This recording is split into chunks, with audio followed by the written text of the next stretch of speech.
Hey, good morning, everybody. Let's see what is today. Happy Tuesday. I hope you're having a great rest of your day so far. My name is Rita Hickman. I'm a body mind expert and a shiatsu massage therapist, and I help women who are working through toxic and narcissistic relationships and all the drama and all the challenges and all the struggles that go with it. And one of the reasons that I'm good with this is because I've had narcissists in my life. I've had people who've challenged me, I've had people who've stretched me, anywhere from, you know, uh, family members to friends to random people, acquaintances, and people in my life. Because I was empathic and because I was, a little codependent, and um, because I was very compassionate, it landed me in a lot of situations that were one-sided, that were people being happy to sort of take advantage of how I was raised, which was to be quote unquote a good woman, which is how a lot of women were raised, on how to be good women, how to be women who adapted and accommodated and made things work and filled in the gaps and pulled their share and helped compensate for their partner. Women have been trained to do this for a very, very long time. And there's a part of that that's true. There's a part of that of every single one of us brings our gifts to the table. And only by working together and by collaborating together can we really move forward. And that's kind of the topic of today's talk. One of the things I hear a lot in narcissist sort of stories or self-help or group work or anything like that is that narcissists are basically bad people that you need to run away from as fast as humanly possible, because they will destroy you. And that's true for a certain dynamic. That's true when you have a narcissist um, paired with someone who doesn't have good boundaries, paired with someone who doesn't know how to find their voice or has trauma in the past that keeps hijacking them and keeping them stuck in certain thought patterns or behavior patterns of victim victimizer, dominant submissive. It keeps us trapped sort of in those patterns. But narcissism is something that we all have. It just depends upon what level of narcissism you have, and it can change sometimes moment to moment. We call someone a narcissist when they have a large amount of those often, where more often than not, they are not thinking about the effect of their actions, or they're not tuning in or tapping into the people around them. Those are the people that we end up calling narcissists. So, but what makes someone a narcissist? All sorts of things, all sorts of things. We are all narcissists at some point in time. It can be from pain or from sickness or from wounding or from protection or from a million different things. Many times people are narcissists because they've got a mental health condition. They're struggling with depression or anxiety, borderline or bipolar or ADHD, or, they're struggling with a variety of issues. Now, our option is to do what most people say, which is to throw them out into the road, you know? And because they deserve it, because people who behave in a narcissistic way clearly deserve to be ostracized and abandoned into society. And you know what? When you need to protect yourself, absolutely. When you're in the position of, what? It's either you or me, and it's not going to be me. When you're in that position, absolutely, you need to create space. Absolutely, you need to walk away. But a lot of times people are narcissistic. They behave in those ways because they don't know how to do anything differently. Many people who struggle with internal things, complex PTSD, or as I said, ADHD or borderline or things along those lines, their inner world is very difficult for them to navigate. Their inner world is very dramatic and strong and overwhelming. If especially if they come from an imbalance of some sort like that. And so because that's there, because their internal world is so difficult, and they don't know how to stop it, and these are the coping skills that they developed, which work for them, and they're not going to change because it's too scary to do something different. When you can come from a position of groundedness, when you can come from a position of having good boundaries and good self-esteem around them, and having confidence and self-respect and having a voice, and when you have these things in place, then people you stop narcissistic behavior before it even goes anywhere. Someone tries to say something or tries to do something, and you say, I don't deserve to be spoken to that way, and I'm not going to accept it. Or, this is inappropriate. I'm not going to respond to this. Or I'm sorry, this just isn't working and I need to leave.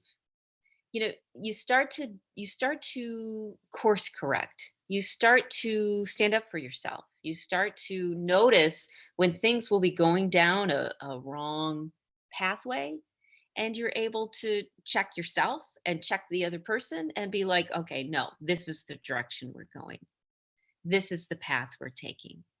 One of my favorite gu- uh, spiritual guidance is the I Ching. And the reason I like the I Ching is because it's been around for tens of thousands of years and polished by, you know, millions of minds on how a good life really works, how to live a life that is successful, how to live a life that makes you happy, that works well with others, that gets you what you want and you need. So I tend to turn to the I Ching because it's a great spiritual philosophy, and there's a lot of wonderful spiritual philosophies out there. If we really start to listen to the ones that are healthy, if we start to listen to the ones that aren't about oppression or dominance or the ego, or allowing yourself to be victimized over and over and over and over and over, which a lot of, unfortunately, spiritual practices can encourage. They encourage you to be victimized for the good of something that's holy or something that's better. Now, I had a friend of mine who's a psychic, and one of the things she talks about is, yes, you can go that direction if you choose to, but you can choose not to. You don't have to suffer. You can choose to suffer if that's a direction you want to go, if that's a direction of things that you're working on, but you don't have to suffer. There are better ways. There's better ways to do these things. And so, can narcissistic relationships get better? Absolutely. Why? Because you change the dynamic of the relationship. You start to look deeper at what's going on. You start to recognize that what the world really needs and your relationships really need, all your relationships need, are for you to be whole, are for you to be healthy and happy and balanced, and for you to have this respect about how you want to be treated and what you deserve. When you start to walk into that space, not from this, you don't have to worry that you're going to suddenly become this crazy, shrill, manipulative, controlling person. Because if you're watching this, you're probably not going to be. Your problem is probably that you're too adaptable, you're too nice, you're too flexible, you're too smart, you're too whatever. You've been able to roll with the punches, and this is how you ended up in the situation that you are, because you rolled with the punches instead of recognizing that uh, you need to meet people only halfway. You don't need to meet them the whole way. You can't do all the work for them. You need to meet them halfway. And that encourages them, hopefully, to meet you halfway as well. And it doesn't happen overnight. These things aren't a snap of the finger. It's a retraining of our brain. It's a retraining of our nervous system. It's about getting new experiences. It's about recognizing that what part of you was traumatized isn't all you are anymore, that you do have power, that you do have strength, that you can reach out, that the world is a kind place filled with kind, loving, wonderful people. And maybe you don't have them surrounding you right now, but that doesn't mean that they don't exist and that they don't understand and they don't get it, and that they haven't been in your shoes and understand. So that's really sort of what the world is. We look at it through a very fear based lens. But even though there's a lot to be anxious about, there's a lot not to be anxious about. And many times, including the narcissist. You don't have to be anxious about the relationship because you really do have choices. And when you start opening yourself to the idea that maybe I can do something different, here's the cool thing: you start to problem solve it. You start to figure out how you're going to do it. You don't know how you're going to do it before you decide what you're going to do. Instead, you decide what you're going to do and then figure out how you're going to get there. So if what you want is peace and happiness and joy in your life, it may be with the narcissist, it may not be. If a narcissist is ready to make shifts, if they're tired of being the way that they are, if they're sick of pushing all of their relationships away, if they know they've been doing this and getting away with it for a long time and that they need to do something differently, but no one ever held them accountable, then they might be ready. But if, they're still stuck in their same patterns of blame and shame and fear and anxiety, and there's no good reason for them to change, then you should probably go. So you get to decide, whether a relationship has value or not. You get to decide. And then once you decide what you want, then you work towards it, whether it's with the narcissist or without the narcissist. So, can a narcissist relationship get better? Absolutely. Absolutely. Because we're all human beings doing the best that we know how. Will all of them get better?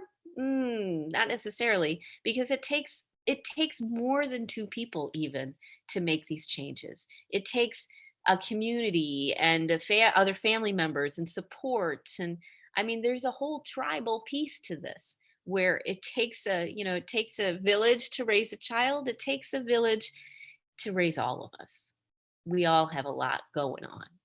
So, yes, it can get better, especially if the other person is ready to make some shifts and you, most importantly, are ready to make some shifts. If you're ready to get that self-respect and learn different ways of engaging and learn that it's okay to engage in a strong, feminine, confident way. And it's also okay to engage in a kind, understanding way. You're not going to be, you'll learn to trust yourself. You'll learn that you aren't betraying yourself.